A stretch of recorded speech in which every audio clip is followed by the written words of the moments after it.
Welcome to my channel Razakul in English.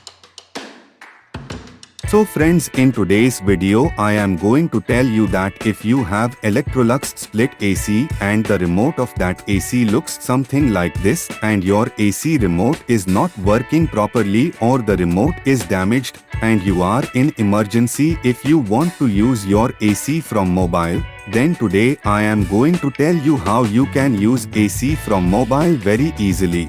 So let's start the video.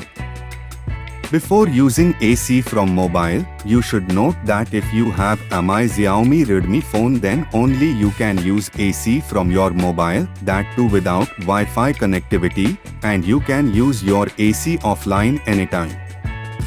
So friends, first of all open the Play Store in your mobile. After opening Play Store, search Mi Remote. Install Mi Remote. Mi Remote is installed.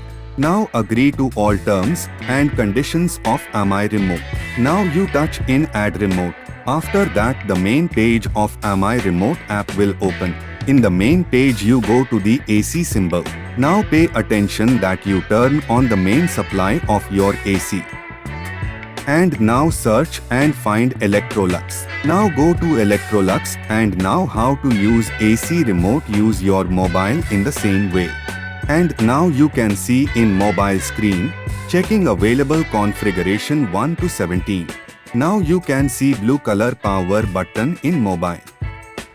Now press the power button. If your AC is making a beep sound after pressing the power button, does device respond? So you have to yes. And if your AC is not beeping, then you have to no.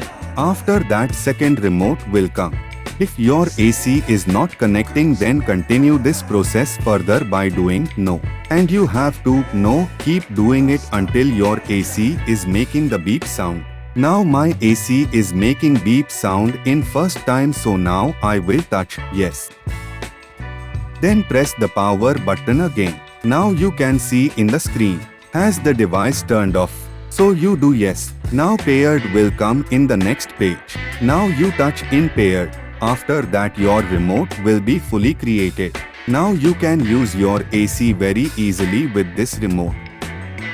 Hope you have understood the information given by me. Then do like my video.